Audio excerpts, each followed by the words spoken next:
प्रिय बच्चों, आज हम काव्यखंड की औपचारिक शुरुआत करेंगे और उसके एक दो छंदों को भी पढ़ेंगे।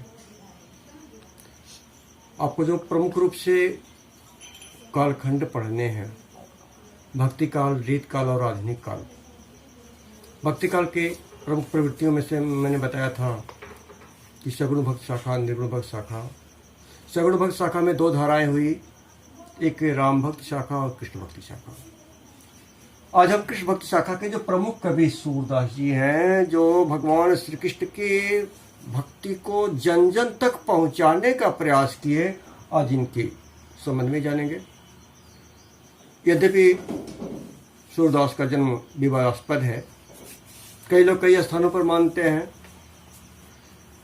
लेकिन जो प्रामाणिक रूप से तथ्य सामने हैं वो आचार्य रामचंद्र शुक्ल के हिंदी साहित्य के इतिहास में है कि वो ही सर्वमान्य है।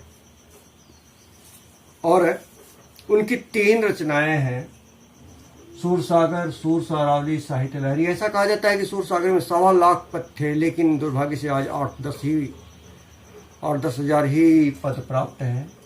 सूरसारावली और साहित्य लहरी ये प्रमाणित ग्रंथ हैं। कुछ विवाद है, लेकिन हमें विवाद को केंद्र बिंदु नहीं रखना है। हमें ये जानना है कि सूरदास की 3 रचनाएं, सूरसागर, सूरसारावली और साहित्य लहरी।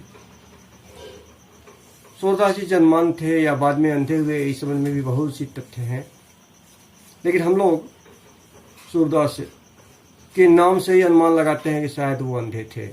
और आज भी कुछ ऐसे अलौकिक काम अंधों के द्वारा होता है कि जो हम आंखें से देखने वाले भी नहीं कर पाते। सूरदास ने अपनी बंद आंखों से भगवान श्री कृष्ण की जिस अलौकिक सौंदर्य का वर्णन किया है, वह निश्चित ही अति ही मर्मस्पर्शी और हृदय आकर्षक श्रेणी में आता है। आज हम लोग उनके एक पद को, जो प्रथम पद है, उसको पढ़ेंगे।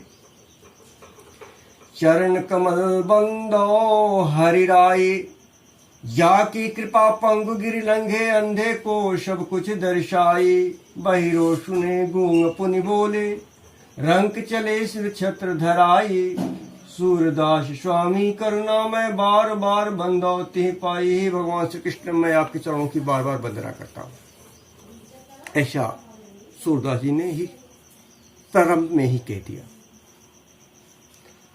चरण कमल बंदो हरिराय, हे भगवान श्री कृष्ण, आपके चरणों की मैं बार बार वंदना करता हूं, क्योंकि आपकी कृपा मात्र होते ही, जाकी कृपा, आपकी कृपा अगर हो जाए तो पंगु गिरि लंघे, लंगड़ा पहाड़ लांग जाता है। अंधे को सब कुछ दर्शाई, और अंधा सब कुछ देखने लगता है। कब? जब आपकी कृपा हो जाए। बहिरो सुने गूंग पुनि बोले, बहिरा सुनने लगता है, गूंगा बोलने लगता है, और तो और रंक चले सिर छत्र धराई, दरिद्र राजा बन जाता है। कब? जब आपकी कृपा हो जाती है। इसलिए मैंने बहुत सोचा, बहुत समझा और विचार कर लिया।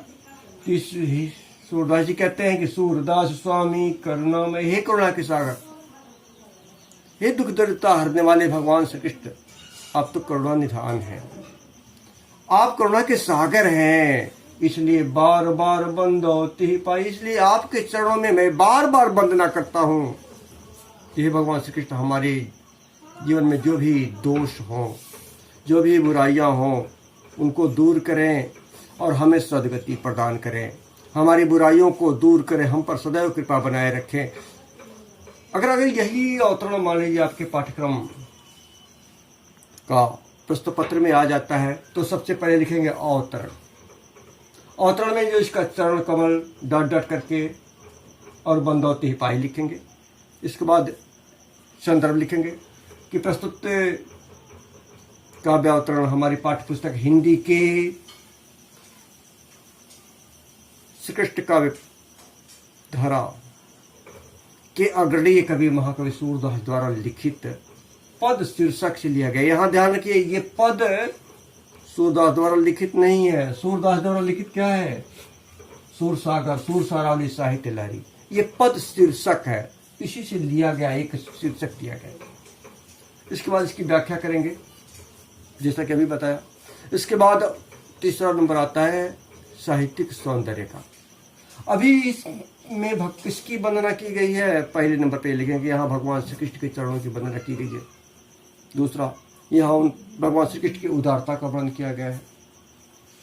तीसरा, यहाँ श्री कृष्ण के गुणों का बखान किया गया है। इसके बाद लिखेंगे रस, छंद, भाषा, रस में, छंद में, भाषा में, पद लिखेंगे गेय पद, रस संत रस, भाषा ब्रज भाषा। इतना लिखेंगे तो जाके आपके प्रश्न 6 नंबर के पूरे होंगे। इसलिए अवतरण लिखेंगे, संदर्भ लिखेंगे, व्याख्या करेंगे, काव्यगत सौंदर्य लिखेंगे, जिसमें जो भी अवतरण है उसकी विशेषता लिखनी है। तब लिखना है रस, छंद, अलग अलग अलंकार आपको समझ में आता है तो अलंकार लिखेंगे, भाषा लिखेंगे, पद लिखेंगे, तो आपका प्रश्न पूरा होगा। कल से हम लोग इसके दूसरे तीसरे अवतरण पर चर्चा करेंगे। आप इसकी व्याख्या करेंगे जैसा कि बताया गया। और अगर आपको और कोई कठिनाई होती हो तो ये मेरा नंबर है, इस पर आप शाम 4 बजे से 5 बजे तक फ़ोन कर सकते हैं। आपके प्रश्नों के जवाब दिए जाएंगे। कल फिर नए वीडियो के साथ आपको कुछ आगे ले चलेंगे। तब तक के लिए धन्यवाद।